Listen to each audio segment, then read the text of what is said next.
নমস্কার, আমি সুমন্ত লাহা, নিমগড়িয়া দক্ষিণাপদ উচ্চ বিদ্যালয়ের ভূগোল বিভাগের শিক্ষক।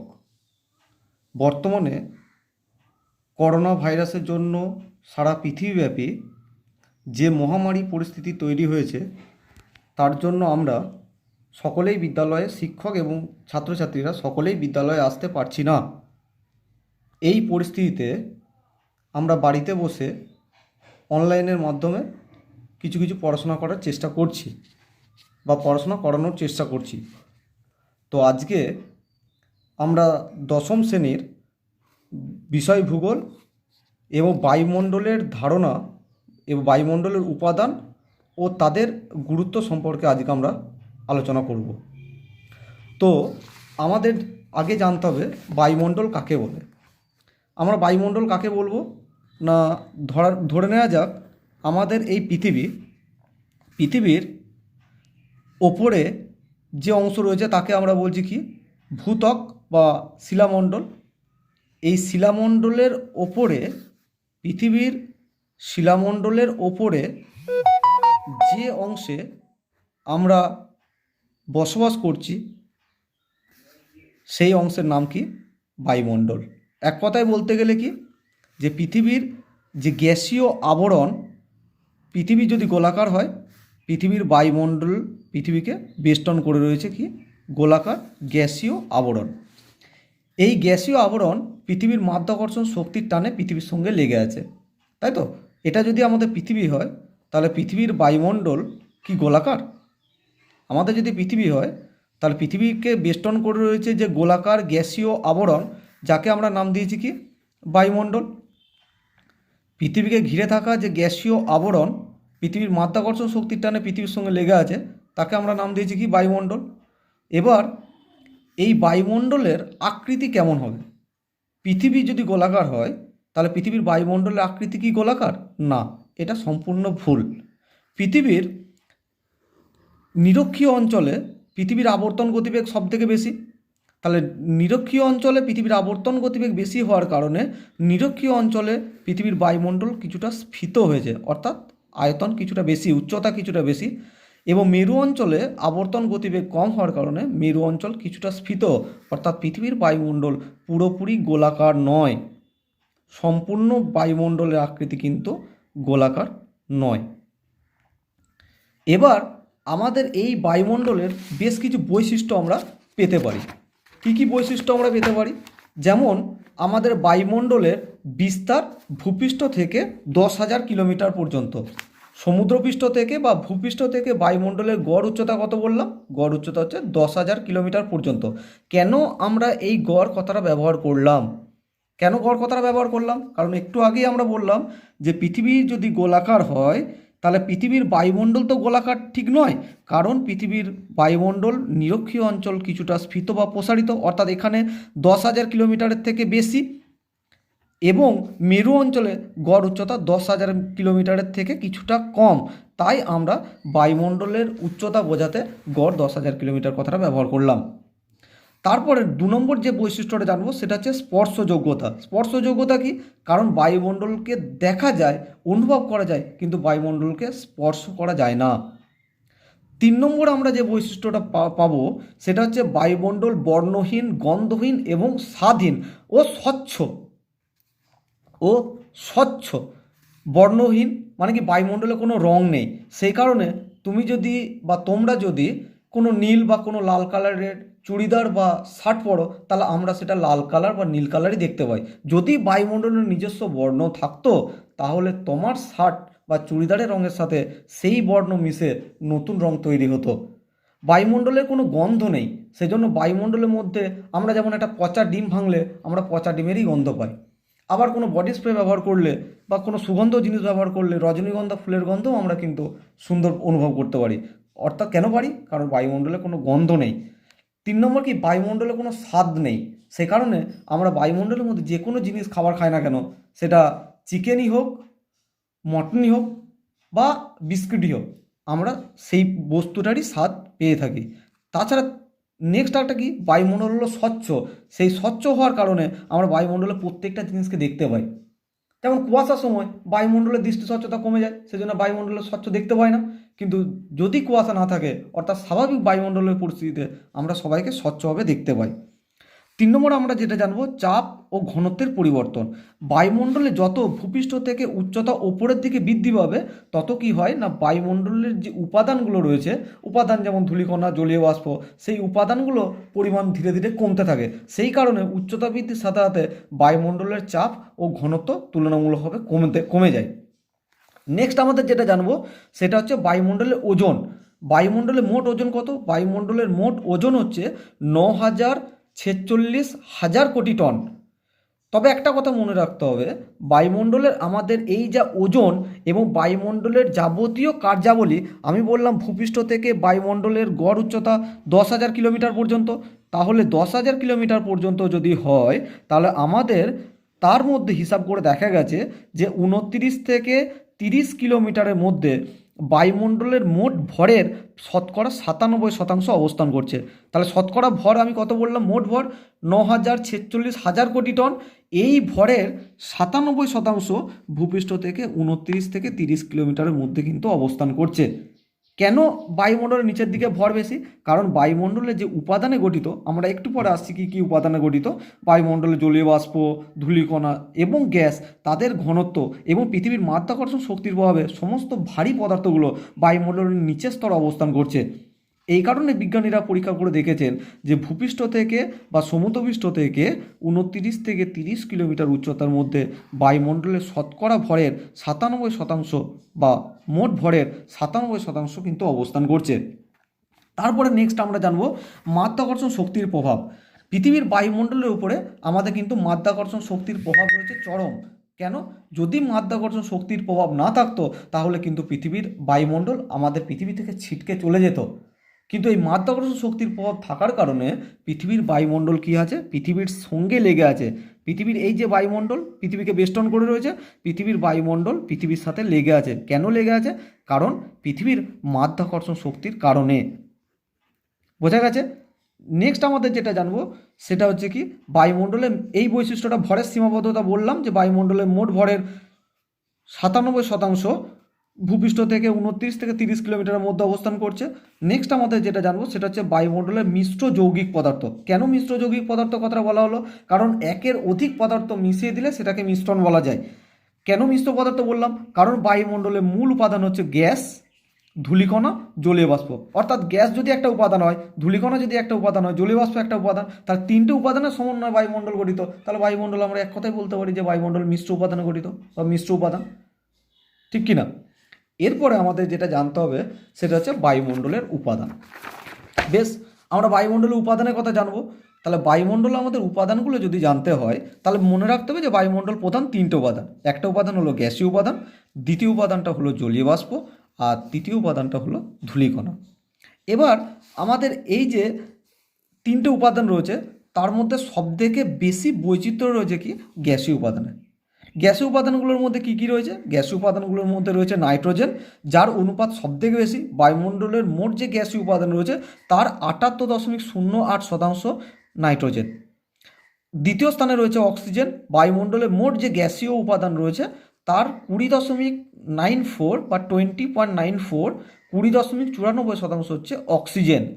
বায়ুমণ্ডলে তৃতীয় যে উপাদানটি রয়েছে গ্যাসীয় উপাদান তার নাম হচ্ছে আর্গন। এর পরিমাণ কত? 1%-এর থেকেও কম, 0.93%। অর্থাৎ বায়ুমণ্ডলের যে মোট গ্যাসীয় উপাদান রয়েছে তার 0.93% রয়েছে কিন্তু আর্গন। চতুর্থ স্থানে যেটা রয়েছে কি, সেটা হচ্ছে কার্বন ডাইঅক্সাইড।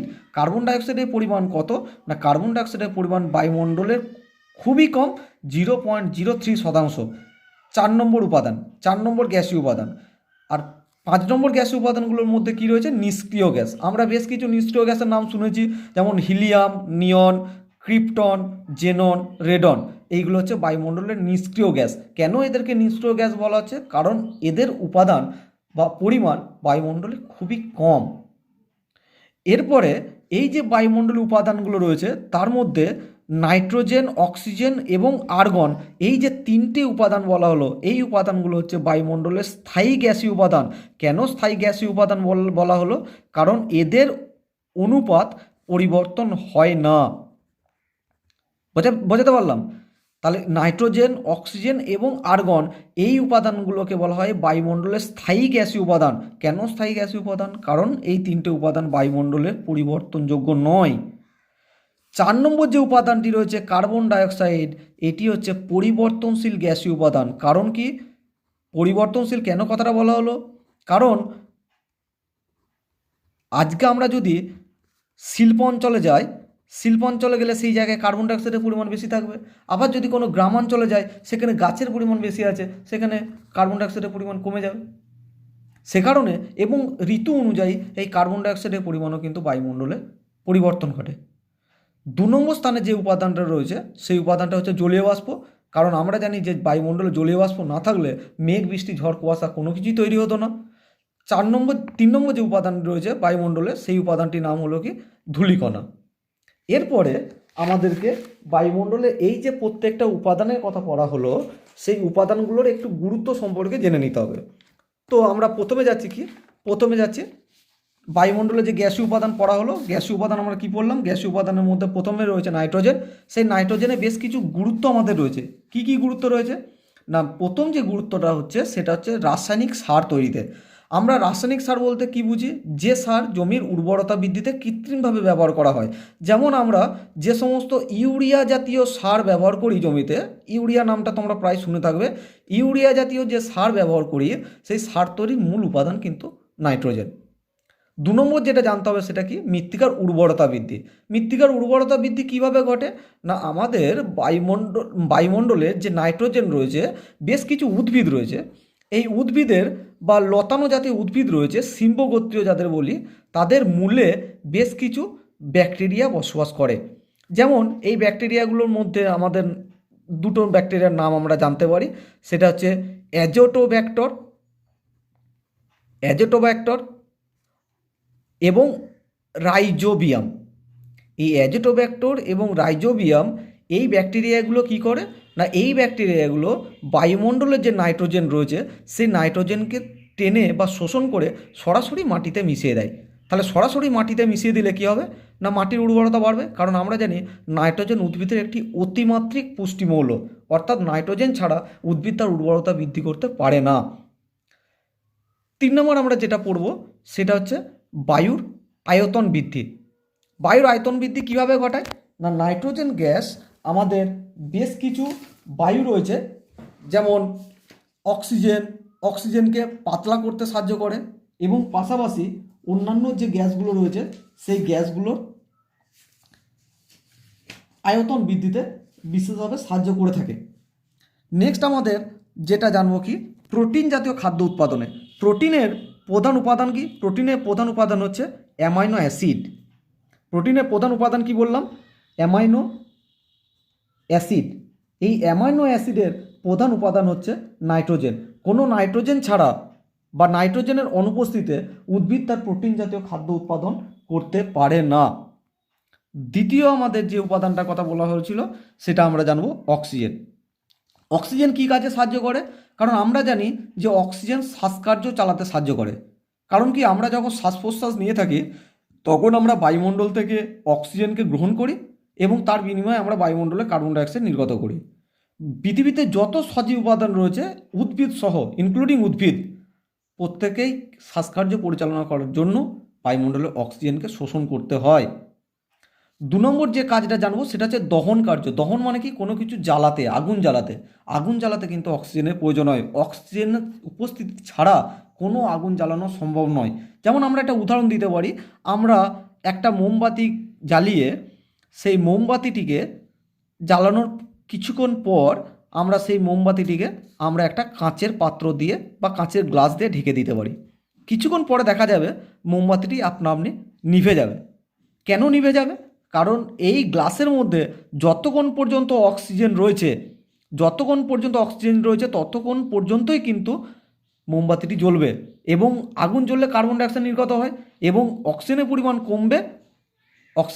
কমবে, তার বিনিময়ে কি কার্বন ডাইঅক্সাইডের পরিমাণ বাড়বে। যখন অক্সিজেনের পরিমাণ এই গ্লাসের মধ্যে সম্পূর্ণ শেষ হয়ে যাবে তাহলে মোমবাতিটি আপনা আপনি নিভে যাবে। অর্থাৎ এর থেকে কী প্রমাণিত হয়? যে কোনো প্রকার দহন কার্যে আমাদের অক্সিজেনের গুরুত্ব আছে। 3 নম্বর কী হয়? না, জীবদেহের শক্তির বিকাশ। আমাদের মানুষ এবং উদ্ভিদ সহ জীবদেহে যে অতিরিক্ত শক্তি, সেই অতিরিক্ত শক্তি অক্সিজেনের দ্বারাই বিকাশ ঘটে এবং কি হয় না অক্সিজেন আমাদের শক্তিকে সারা দেহে সার্কুলেশন বা সংবহন করার ক্ষেত্রে অতীব গুরুত্বপূর্ণ ভূমিকা পালন করে। নেক্সট আমরা কি জানবো? নেক্সট আমরা জানবো রাসায়নিক বিক্রিয়া নিয়ন্ত্রণ। রাসায়নিক বিক্রিয়া নিয়ন্ত্রণ কীভাবে সাহায্য করে সেটা আমরা এখানে একটু দেখতে পারি। রাসায়নিক বিক্রিয়া কীভাবে সাহায্য করে, যেমন আমরা বেশ কিছু খনিজের নাম শুনেছি যে খনিজগুলোতে অক্সিজেনের পরিমাণ রয়েছে, যেমন বেশ কিছু খনিজ রয়েছে, যেমন লোহা। আমরা সাপোজ উদাহরণ দিলাম লোহা। লোহার একটা সংকেতের সাহায্যে আমরা দেখাতে পারি 4Fe2O plus 3H2O plus O2 উৎপন্ন করে কি? উৎপন্ন করে 2Fe2O3, 3H2O। অর্থাৎ আমরা এটা 4Fe মানে এটা লোহার ফেরাস অক্সাইড, পিওর লোহা, ফেরাস অক্সাইড মানে বিশুদ্ধ লোহা। তার সঙ্গে যুক্ত হচ্ছে কে? তার সঙ্গে যুক্ত হচ্ছে জল, তার সঙ্গে যুক্ত হচ্ছে কে? অক্সিজেন। এই তিনটে উপাদান মিলিত হয়ে কি তৈরি করে? ফেরাস অক্সাইডটা রূপান্তরিত হয়ে যায় কিসে? Fe2O3, অর্থাৎ কি ফেরিক অক্সাইড, বা এই ফেরিক অক্সাইডের অপর নাম বললি মরিচা। মরিচা আমরা সবাই জানি যে লোহাকে ফাঁকা আকাশে রেখে দিলে বা খোলা আকাশে রেখে দিলে কিছুদিন পরই লোহার গায়ে একটা হলুদ এবং বাদামি রঙের আস্তরণ পড়ে যায়, যাকে আমরা নাম দিয়েছি কি মরিচা। এই মরিচা কোনোভাবেই আর আগের অবস্থায় ফিরিয়ে আনা সম্ভব নয়। বুঝতে পেরেছি? এবার আমরা যেটা জানবো সেটা হচ্ছে কার্বন ডাইঅক্সাইডের গুরুত্ব। বায়ুমণ্ডলে কার্বন ডাইঅক্সাইডের গুরুত্ব কি? বায়ুমণ্ডলে কার্বন ডাইঅক্সাইডের বেশ কিছু গুরুত্ব আমরা রয়েছে, যেমন আমাদের খাদ্য উৎপাদনে। খাদ্য উৎপাদনের গুরুত্বটা কীভাবে সাহায্য করে আমরা একটা ছবির সাহায্যে দেখাতে পারি। যেমন ধরে নিলাম একটা গাছ, এই গাছ তার দিনের বেলায় কি করে না, দিনের বেলায় বায়ুমণ্ডল থেকে কার্বন ডাইঅক্সাইড শোষণ করে, বায়ুমণ্ডল থেকে কার্বন ডাইঅক্সাইড শোষণ করে। এছাড়া এদের পাতায় রয়েছে কি? এদের পাতায় রয়েছে ক্লোরোফিল। আমরা এটা সবাই জানি, জীবন বিজ্ঞানে পড়েছি ক্লোরোফিল। এবং সূর্য থেকে সংগ্রহ করে কি? সূর্য থেকে সংগ্রহ করছে সূর্যালোক। এই সূর্যালোক সংগ্রহ করে দিনের বেলায় এদের পাতার মেসোবিল কলায় ক্লোরোফিল, কার্বন ডাইঅক্সাইড, সূর্যের আলো এবং পরিবেশ থেকে শোষণ করে কি? পরিবেশ থেকে শোষণ করে জল। এই উপস্থিতিতে কী তৈরি করে? এর উপস্থিতিতে তৈরি করে সালোক সংশ্লেষ প্রক্রিয়ার মাধ্যমে। সালোক সংশ্লেষ প্রক্রিয়া এটি একটি গুরুত্বপূর্ণ প্রক্রিয়া, আমরা সবাই জানি। সালোক সংশ্লেষ প্রক্রিয়ার মাধ্যমে এরা উদ্ভিদ শর্করা জাতীয় খাদ্য উৎপন্ন করে। শর্করা সংকেতটা কি? C6H12O6। অর্থাৎ এখানে দেখলাম জলের মাধ্যমে অক্সিজেন পেয়েছে, বায়ুমণ্ডলে কার্বন ডাইঅক্সাইডের মাধ্যমে কার্বন পেয়েছে এবং জলের থেকে হাইড্রোজেন পেয়েছে। তাহলে এই যে গ্লুকোজ বা শর্করা জাতীয় খাদ্য উৎপাদন করে উদ্ভিদ তার নিজের দেহে সঞ্চয় করে রাখে এবং পরবর্তীকালে এই উদ্ভিদের খাদ্য যে সমস্ত প্রাণীরা গ্রহণ করে তাদের মাধ্যমে সেই শক্তি এবং খাদ্য সরবরাহ হয়। 2 নম্বর যে পয়েন্টটা জানবো সেটা হচ্ছে বিশ্ব উষ্ণায়ন।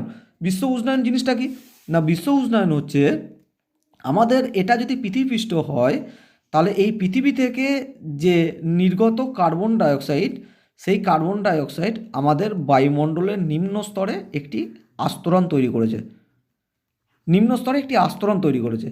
এই আস্তরণ থাকার কারণে কি হয় না, সূর্য থেকে যে ক্ষুদ্র তরঙ্গ রূপে আলো আসে সেই আলো সহজেই এই স্তর ভেদ করে আমাদের পৃথিবী থেকে আসতে পারে। কি বললাম? সূর্য থেকে ক্ষুদ্র তরঙ্গ, শর্ট ওয়েভ ক্ষুদ্র তরঙ্গ সহজেই বায়ুমণ্ডলের এই স্তরকে ভেদ করে পৃথিবীতে আসতে পারে। কিন্তু পৃথিবী থেকে যখন দীর্ঘ তরঙ্গ রূপে ফিরে যায়, লং ওয়েভ বা দীর্ঘ তরঙ্গ রূপে ফিরে যায়, তখন কি হয় না, এই বায়ুমণ্ডলের স্তরটা বাধা দেওয়ার কারণে কি হয় না, পৃথিবীর গড় উষ্ণতা বৃদ্ধি পায়, যে ঘটনাটাকে আমরা নাম দিয়েছি কি গ্লোবাল ওয়ার্মিং বা বিশ্ব উষ্ণায়ন।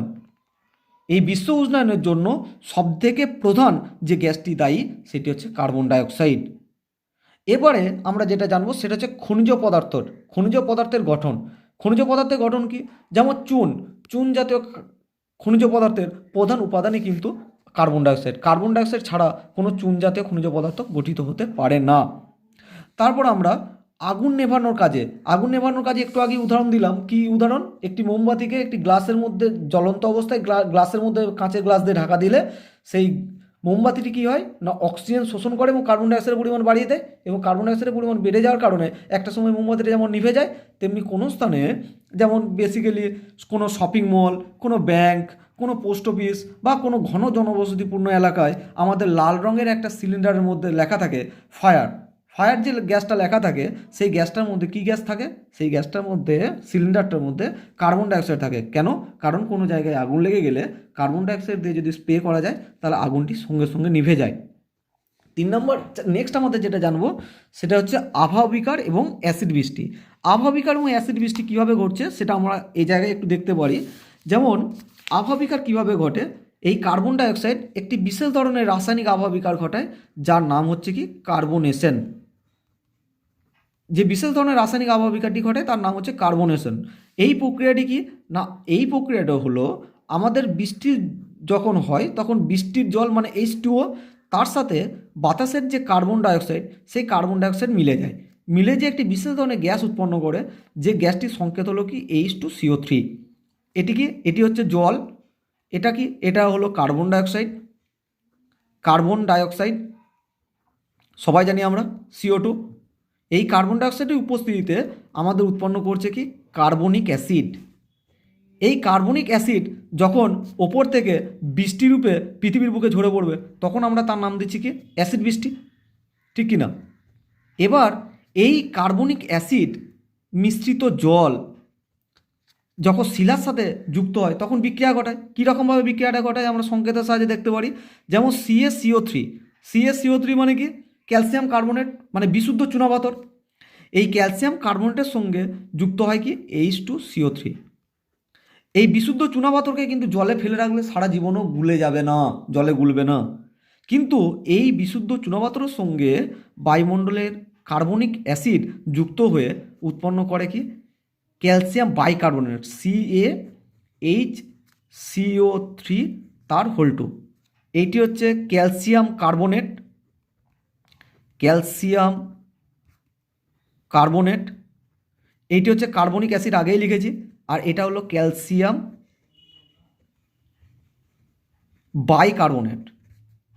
এই ক্যালসিয়াম বাইকার্বনেটের অপর নাম কি কলিচুন। আমরা দেখবে দেয়ালে লাগানো যে চুনগুলো ব্যবহার করি সেগুলো এনে একটা জলের পাত্রে রাখলে কিছুক্ষণের মধ্যেই গুলে যায়। কেন? কারণ রাসায়নিক আবহাওয়া বিকার হয়ে এই ক্যালসিয়াম কার্বনেট কার্বনিক অ্যাসিডের সাথে যুক্ত হয়ে এমন একটি পদার্থ উৎপন্ন করে যেটির নাম হলো ক্যালসিয়াম বাইকার্বনেট বা কলিচুন। এই কলিচুন কোনোভাবেই আর আগের অবস্থায় ফিরিয়ে আনা সম্ভব নয়। এই কলিচুনকে কোনোভাবেই আর আগের অবস্থায় ফিরিয়ে আনা সম্ভব নয়। অর্থাৎ এমন এক ধরনের আবহাওয়া বিকার ঘটাচ্ছে, সেই আবহাওয়া বিকার ঘটিয়ে খনিজটাকে সম্পূর্ণ পরিবর্তন করে নতুন খনিজে রূপান্তরিত করছে। এরপর আমরা যেটা জানবো সেটা হচ্ছে জলীয় বাষ্পের গুরুত্ব। বায়ুমণ্ডলে জলীয় বাষ্পের গুরুত্ব কী? বায়ুমণ্ডলে জলীয় বাষ্পের প্রথম যে গুরুত্বটা হলো সেটা হচ্ছে উষ্ণতা নিয়ন্ত্রণ। বায়ুমণ্ডলে জলীয় বাষ্প কীভাবে উষ্ণতা নিয়ন্ত্রণ করে? আমরা জানি বায়ুমণ্ডলের জলীয় বাষ্প কীভাবে উষ্ণতা নিয়ন্ত্রণ করে, কারণ আমরা জানি যে বায়ুমণ্ডলের জলীয় বাষ্প যে বর্ধিত উষ্ণতা রয়েছে, বর্ধিত উষ্ণতা যেমন কি জলীয় বাষ্প যেমন সূর্যের আলো, সূর্য থেকে যখন আলো আসে তখন যেমন বায়ুমণ্ডলের জলীয় বাষ্প, সূর্য থেকে যখন আলো আসে তখন যেমন বায়ুমণ্ডলের যে জলীয় বাষ্প রয়েছে সেই জলীয় বাষ্প যেমন তাপ শোষণ করে, তেমনি পৃথিবী থেকে যে দীর্ঘ তরঙ্গ রূপে আলো ফিরে যাচ্ছে সেই দীর্ঘ তরঙ্গ আলোকে জলীয় বাষ্প শোষণ করে। কি করে? জলীয় বাষ্প শোষণ করে। তার ফলে কি পৃথিবীর গড় উষ্ণতা বৃদ্ধি করতে সাহায্য করে। যেমন জলীয় বাষ্পের উপস্থিতিতে এই জলীয় বাষ্প কিন্তু আমাদের গ্রিনহাউস গ্যাস হিসাবে বা বিশ্ব উষ্ণায়নের ক্ষেত্রে আমাদের জলীয় বাষ্প কিন্তু দায়ী। পৃথিবীর যে গড় উষ্ণতা বাড়ছে সেখানে কিন্তু জলীয় বাষ্প দায়ী। আমরা একটা ছোট উদাহরণ দিতে পারি। দেখবে তোমরা রোদ থাকা অবস্থায় বর্ষাকালে এক পশলা বৃষ্টি হয়ে গেলে বা একটুখানি বৃষ্টি হয়ে গেলে কি হয় না, সঙ্গে সঙ্গে যেন মনে হয় আগের যে গরম ছিল তার তুলনায় গরম বেড়ে যায়। কেন গরম বেড়ে যায়? কারণ জলীয় বাষ্প বৃষ্টি হওয়ার সাথে সাথে বায়ুমণ্ডলে জলীয় বাষ্পের পরিমাণ কী হলো? বৃদ্ধি পেলো। এই জলীয় বাষ্পের পরিমাণ বৃদ্ধি পাওয়ার সাথে সাথে কী হলো? জলীয় বাষ্প আমাদের পৃথিবী থেকে যে তাপটা বিকিরণ হয়ে ফিরে যাচ্ছিলো সেই তাপটা জলীয় বাষ্প শোষণ করে রেখে দিচ্ছে। তার ফলে কি ভূপৃষ্ঠ সংলগ্ন এলাকায় যা গরম ছিল আগের তুলনায় তার তুলনায় গরমটা বৃদ্ধি পাচ্ছে। 2 নম্বর যেটা জানবো সেটা হচ্ছে লিন তাপ। লিন তাপ কী জিনিস? লিন তাপ আমরা জানি যে উষ্ণতা অপরিবর্তিত রেখে পদার্থের অবস্থার সম্পূর্ণ বা আংশিক পরিবর্তন করতে যে পরিমাণ তাপ প্রয়োগ বা নিষ্কাশন করতে হয় সেই তাপকে বলে বস্তুর লীন তাপ। এই লীন তাপ কীভাবে হয় না, আমাদের জানি যে সূর্যের তাপে আমাদের পৃথিবী পৃষ্ঠে যে সমস্ত জলাশয়গুলো রয়েছে, জলাশয়গুলোর মধ্যে হতে পারে পুকুর, হ্রদ, নদী, নালা, খাল, বিল, এই সমস্ত জলাশয় থেকে কি হচ্ছে না জল বাষ্প হয়ে ওপরের দিকে উঠছে। কী আকারে উঠছে? জলীয় বাষ্প আকারে উঠছে। এবং এই জলীয় বাষ্প যখন উঠছে তখন জল বাষ্পে পরিণত হওয়ার জন্য একটা শক্তি দরকার। সেই শক্তিটা এইখানে যুক্ত হয়, যেটাকে আমরা বলছি বাষ্পীভবনের লীন তাপ। এবার এই বাষ্পীভবনের লীন তাপ কী করে না, বাষ্পীভবনের লীন তাপ আমাদের বায়ুমণ্ডলে যুক্ত হয়। এবার এই জলীয় বাষ্প সাধারণ বায়ুর থেকে কিন্তু হালকা, সেজন্য এই জলীয় বাষ্প বায়ুকে তীব্র গতিবেগে চালনা করতে পারে। একটা কথা মনে রাখতে হবে যে গাড়িতে যেমন পেট্রোল না দিলে কোনো গাড়ি চলতে পারে না, তেমনি কোনো বায়ুর মধ্যে যদি জলীয় বাষ্প না থাকে তাহলে সেই বায়ুটা কিন্তু সচল বা চলতে পারবে না। সেজন্য এই লীন তাপ আমাদের যে ঘূর্ণবাতের সময় আমাদের যে তীব্র গতিবেগে বাতাস প্রবাহিত হয়, এই ঘূর্ণবাতের ক্ষেত্রে বাতাসের তীব্র গতিবেগে প্রবাহিত হওয়ার প্রধান যে শক্তি, সেই শক্তিটি হলো কে লীন তাপ, বাষ্পীভবনের লীন তাপ। তাহলে মনে রাখতে হচ্ছে যে লীন তাপ জলীয় বাষ্পকে চালনা করতে সাহায্য করে। যেমন গাড়িতে পেট্রোল ছাড়া গাড়ি চলবে না, তেমনি লীন তাপ ছাড়া বা জলীয় বাষ্প ছাড়া কোনো বায়ু চলতে পারবে না। তৃতীয় আমরা যেটা জানবো সেটা হচ্ছে মেঘ, বৃষ্টি, কুয়াশা, শিশির। এই মেঘ, বৃষ্টি, কুয়াশা, শিশির কী হয় না, বায়ুমণ্ডলে আমরা জলচক্র বলে একটি প্রক্রিয়ার নাম শুনেছি সবাই। জলচক্র প্রক্রিয়া জিনিসটি কি না, জলচক্র প্রক্রিয়া হচ্ছে কি না, সূর্যের তাপে আমাদের জলাশয় থেকে জল বাষ্প হচ্ছে। ধরে নিলাম জলাশয় থেকে জল বাষ্প হচ্ছে, তাহলে বাষ্প হয়ে জল ওপরের দিকে উঠে গেল। এবার ওপরের দিকে উঠে গিয়ে এই বাষ্প আস্তে আস্তে জলীয় বাষ্প তাপমাত্রা বিকিরণ করে কী হবে না, ঠান্ডা হয়ে ওপরে গিয়ে তৈরি হবে কি, ওপরে যেয়ে তৈরি করবে মেঘ। অর্থাৎ কী প্রক্রিয়াটি, অর্থাৎ ঘনীভবন প্রক্রিয়া করবে। ঘনীভবন প্রক্রিয়া মানে কি, জলীয় বাষ্প তার বাষ্প অবস্থা ত্যাগ করে জলকণা বা বরফ কণায় রূপান্তরিত হয়ে মেঘ তৈরি করবে। এই মেঘ কী হবে না, বাতাসে ভাসতে যখন ভাসতে পারবে না, একে অপরের সাথে মিশে যাবে, মাধ্যাকর্ষণ শক্তির টানে ভারী হয়ে যাবে, তখন সেটি বৃষ্টি রূপে আমাদের পৃথিবীর বুকে ঝরে পড়বে। এবার এই বৃষ্টিপাত যখন হবে তখন কিছুটা পরিমাণ জল আমরা জানি যে মাটির মধ্য দিয়ে শোষণ হয়ে ভূবন্তরের মধ্যে চলে যায়, কিছুটা অংশ প্রবাহিত হয়ে আবার পুনরায় গিয়ে নদী, পুকুর, হ্রদ, খাল, বিলের মধ্যে পড়ে আবার তার জলাশয়ে জলের পরিমাণ বৃদ্ধি করে।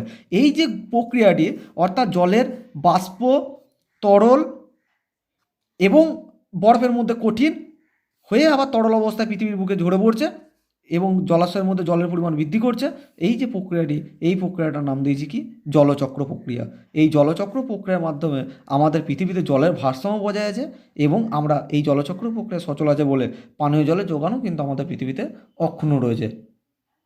তাহলে এই জলচক্র প্রক্রিয়ার মাধ্যমে মেঘ বৃষ্টি, আমরা কুয়াশা সবাই জানি যে কুয়াশা বায়ুমণ্ডলের জলীয় বাষ্প ঘনীভূত হয়ে যখন বায়ুমণ্ডলের মধ্যেই ভেসে বেড়ায় এবং বাতাসের দৃষ্টি স্বচ্ছতাকে কমিয়ে দেয়, আমরা কয়েক মিটার দূরের জিনিসও দেখতে পাই না, তখন সেই অবস্থাটাকে বলা হচ্ছে কুয়াশা। এবং শিশির কি, শিশির হচ্ছে আমাদের হেমন্তকাল ঘাসের আগায় বা ছোট ছোট গাছের আগায় বা পাতায় অগ্রভাগে যে জলীয় বাষ্প ঘনীভূত হয়ে জলকণা রূপে অবস্থান করছে, সেই জলকণাগুলোর নাম দিয়েছি কি শিশির। তাহলে শিশির কিন্তু ঘনীভবনের রূপ, শিশির কিন্তু পড়ে না, শিশির জমে। অর্থাৎ শিশির হলো ঘনীভবনের রূপ, মনে থাকবে। শিশির হচ্ছে ঘনীভবনের রূপ, কারণ বৃষ্টি যেমন পড়ে শিশির তেমন পড়ে না, শিশির জমে। নেক্সট আমাদের যেটা জানবো সেটা হচ্ছে জলবায়ু নিয়ন্ত্রণ। কীভাবে জলবায়ু নিয়ন্ত্রণ করে না, আমরা জানি যে জলবায়ু নিয়ন্ত্রণ করে কি না, বায়ুমণ্ডলের জলীয় বাষ্প বেশি থাকলে জলবায়ু একটু আর্দ্র হবে এবং বৃষ্টিপাত হবে। যেমন নিরক্ষীয় চিরসবুজ অরণ্য বা নিরক্ষীয় বৃষ্টি অরণ্য বা নিরক্ষীয় জলবায়ু অঞ্চলে বায়ুমণ্ডলের জলীয় বাষ্পের পরিমাণ বেশি রয়েছে, সেই কারণে সেই অঞ্চলে সারা বছর বৃষ্টিপাত হওয়ার সম্ভাবনা রয়েছে।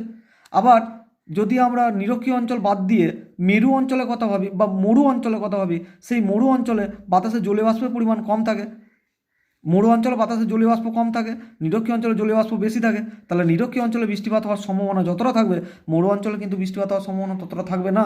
কেন থাকবে না? কারণ মরু অঞ্চলে বাতাসে জলীয় বাষ্পের পরিমাণ কম রয়েছে, ঠিক কি না? এরপরে আমরা যেটা জানবো সেটা হচ্ছে বায়ুমণ্ডলে অপর যে উপাদান রইল, লাস্ট উপাদান কি না ধূলিকণা। ধূলিকণার গুরুত্ব, ধূলিকণার গুরুত্ব প্রথমেই আমরা যেটা জানবো সেটা হচ্ছে মেঘ ও কুয়াশা তৈরি। বায়ুমণ্ডলের এই যে ধূলিকণা, সেই ধূলিকণাগুলোর গুরুত্ব অপরিসীম। এই ধূলিকণার অপর নাম হলো ঘনীভবনের অঙ্গাণু। ঘনীভবনের ভবনের অঙ্গাণু মনে থাকবে। একে ইংরাজিতে বলে এরোসোল। এরোসোল কেন বলা হচ্ছে? কারণ এরা ওজন এতটাই হালকা যে এরা বাতাসে অনায়াসে ভেসে বেড়াতে পারে, এরা বাতাসে ভাসতে পারে। এই বায়ুমণ্ডলের ধূলিকণাগুলোকে আশ্রয় করে জলীয় বাষ্প কী হয় না তার বাষ্প অবস্থা ত্যাগ করে জলকণায় পরিণত হয়। জলীয় বাষ্প ধূলিকণাকে আশ্রয় করে তার বাষ্পীয় অবস্থা পরিত্যাগ করে জলকণায় রূপান্তরিত হয়। তাহলে জলকণায় রূপান্তরিত হতে গেলে আমাদের ঘনীভবনের অঙ্গাণু বা ধূলিকণার প্রয়োজন। এবার এই বায়ুমণ্ডলের ধূলিকণাগুলো আসে কোন অঞ্চল থেকে? বায়ুমণ্ডলের ধূলিকণাগুলো আসে আমাদের শিল্পাঞ্চল থেকে, কলকারখানার চিমনি থেকে, গৃহস্থলী আমাদের যে রান্নাবান্না হওয়ার পর ধোঁয়া থেকে, রাস্তায় যানবাহনের নির্গত ধোঁয়া থেকে এই ধূলিকণা বায়ুমণ্ডলের উৎস। এবার এই বায়ুমণ্ডলের এই যে ধূলিকণা কী কাজ করে না ধূলিকণা মেঘ ও কুয়াশা তৈরিতে। মেঘ সৃষ্টিতে কি? কারণ মেঘ হচ্ছে জলকণার সমষ্টি। তাহলে বায়ুমণ্ডলের জলীয় বাষ্প ধূলিকণাকে আশ্রয় করে জলকণায় তৈরি হতে হয়। তাহলে এই জলকণার সমষ্টি হলো মেঘ, তাহলে মেঘ তৈরিতে সাহায্য করে। এবং কুয়াশা কি না কুয়াশা হচ্ছে যে বায়ুমণ্ডলের জলীয় বাষ্প নিম্ন স্তরে, বায়ুমণ্ডলের নিম্ন স্তরে বা ঊর্ধ্ব স্তরে, কি বললাম, বায়ুমণ্ডলের নিম্ন স্তরে হতে পারে, বায়ুমণ্ডলের নিম্ন স্তরে হতে পারে বা ঊর্ধ্ব স্তরে হতে পারে। বায়ুমণ্ডলের জলীয় বাষ্প ঘনীভূত হয়ে যখন বায়ুমণ্ডলই ভেসে বেড়াবে, বায়ুমণ্ডলের জলীয় বাষ্প ঘনীভূত হয়ে যখন বায়ুমণ্ডলে ভেসে বেড়াবে এবং বায়ুমণ্ডলের দৃষ্টি স্বচ্ছতা কমিয়ে দেবে, তখন সেই অবস্থাকে নাম দিয়েছি কুয়াশা। এবার কুয়াশা যদি নিম্ন স্তরে হয় তাহলে সেটাকে আমরা বলবো নিম্ন স্তরে কুয়াশা বা নিম্ন বায়ুমণ্ডলে কুয়াশা। কুয়াশা যদি ঊর্ধ্ব আকাশে হয় তাহলে বলবো ঊর্ধ্ব বায়ুমণ্ডল বা ঊর্ধ্ব স্তরে কুয়াশা। তাহলে মেঘ ও কুয়াশা তৈরিতে কিন্তু ধূলিকণার গুরুত্ব রয়েছে। তারপর ঘনীভবনের প্রক্রিয়াকে নিয়ন্ত্রণ। কেন ঘনীভবনের প্রক্রিয়াকে নিয়ন্ত্রণ? কারণ ঘনীভবন প্রক্রিয়া না করলে মেঘ তৈরি হতে পারে না। তাহলে বায়ুমণ্ডলের জলীয় বাষ্প এই ধূলিকণাগুলোকে আশ্রয় করে ঘনীভূত হতে থাকে। সেই জন্য এই ধূলিকণার অপর নাম আমি প্রথমেই বলেছি ঘনীভবনের অঙ্গাণু। অঙ্গাণু মানে কি? এদেরকে কেন্দ্র করে জলীয় বাষ্প ঘনীভূত হতে থাকে। নেক্সট আমাদের যেটা জানবো সেটা হচ্ছে বায়ুমণ্ডলের উষ্ণতা নিয়ন্ত্রণ। বায়ুমণ্ডলের উষ্ণতা কীভাবে নিয়ন্ত্রণ করে? কারণ ধূলিকণা পৃথিবী থেকে দীর্ঘ তরঙ্গ রূপে যে আলো ফিরে যায়, সে দীর্ঘ তরঙ্গ রূপে আলো ফিরে যাওয়াকে বাধা দেয়, বাধা দিয়ে ধূলিকণার তাপ শোষণ করে রাখে। তাহলে পৃথিবীর গড় উষ্ণতা বৃদ্ধিতে বা গ্রিন হাউস গ্যাস রূপে আমাদের কিন্তু ধূলিকণারও গুরুত্ব রয়েছে। নেক্সট আমাদের যেটা জানবো সেটা হচ্ছে আকাশের বর্ণ নির্ধারণ। আকাশের বর্ণ নির্ধারণ কি? যেমন আমাদের আকাশের রং কি? আকাশের রং হচ্ছে নীল, তাই তো? আকাশের রং কি? আকাশের রং হচ্ছে নীল। আমাদের জানি যে রামধনু বলে একটা কথা আমরা ইউজ করি, যে সূর্য অস্ত যাওয়ার সময় কি হয়? সূর্য অস্ত যাওয়ার সময় পশ্চিম আকাশে আমাদের একটি সাত রঙের আলো আভাস তৈরি হয়, যেটাকে আমরা এক কথায় বলে থাকি কি? রামধনু। সেই রামধনু কী করে তৈরি হয় না ধূলিকণা থেকে আলো প্রতিফলিত হয়ে রামধনু তৈরি করে এবং বায়ুমণ্ডলের ধূলিকণায় প্রতিফলিত হয়ে আলো আমাদের নীল বর্ণে দেখায়, সেই জন্য আকাশকে নীল মনে হয়। যদি বায়ুমণ্ডলের ধূলিকণা না থাকতো তাহলে আমাদের দিনের বেলাও আকাশকে কিন্তু কালো বলে মনে হতো। ঠিক। এবার আমাদের যেটা জানবো সেটা হচ্ছে ঊষা এবং গোধূলি তৈরি। ঊষা গোধূলি কি? ঊষা গোধূলি পড়তে গেলে ধরে নেওয়া যাক আমাদের সূর্য এই অংশে রয়েছে, এই হচ্ছে পৃথিবী। তাহলে পৃথিবীর এই অংশটা সূর্য থাকার কারণে এই অংশটা আলো পাবে, তার মানে এই অংশটা দিন হবে এবং এই অংশটা তখন হবে কি? রাত। তাহলে এইটাকে বলা হবে ছায়াবৃত্ত। তাহলে এই দিন পেরিয়ে যখন রাতের সন্ধিক্ষণ, তাহলে দিন এবং রাতের সন্ধিক্ষণ মানে কি? দিন এবং রাতের সন্ধিক্ষণ যখন হবে, যেমন সূর্য ডুবে যাওয়ার পর আমাদের পশ্চিম আকাশে একটি ক্ষীণ আলোর আভা লক্ষ্য করা যায়, যাকে আমরা নাম দিয়েছি কি? গোধূলি। ঠিক তো? গোধূলি, যাকে আমরা নাম দিয়েছি গোধূলি। আবার যদি সূর্য এইদিকে অবস্থান করে তখন এই অংশ রাত ছিল, এই অংশ হয়ে যাবে দিন, এই অংশ দিন ছিল, এই অংশ হবে রাত। তখন এই রাত পেরিয়ে আবার যখন দিনে আসবে তখন রাত আর দিনের সন্ধিক্ষণে কী হবে? পূর্ব আকাশে। এটা গোধূলি হবে কোন আকাশে? গোধূলি হবে পশ্চিম আকাশে, পশ্চিম আকাশে। আর ঊষা হবে কি? ঊষা হবে পূর্ব আকাশে। তাহলে পূর্ব আকাশে সূর্য ওঠার একটু আগে কি হয় না আলোর আভা লক্ষ্য করা যায়। এই আলোর আভাটাকে আমরা নাম দিয়েছি কি? ঊষা। এই ঊষা এবং গোধূলি ধূলিকণার কারণেই তৈরি হয়। তাহলে বায়ুমণ্ডল ধূলিকণা যদি না থাকতো তাহলে ঊষা বা গোধূলি তৈরি হতে পারতো না। ঠিক। তাহলে আজকে আমরা যেটা পড়লাম সেটা হচ্ছে বায়ুমণ্ডলের উপাদান কি, বায়ুমণ্ডল কাকে বলে, বায়ুমণ্ডলের বৈশিষ্ট্য কী এবং বায়ুমণ্ডলের উপাদানগুলির গুরুত্ব কী, এই বিষয়গুলো আমাদের জানতে হবে। পরের ক্লাসে আমরা বায়ুমণ্ডলের স্তরবিন্যাস সম্পর্কে আমরা জানব। নমস্কার, সবাই বাড়িতে থেকো, সবাই সুস্থ থেকো।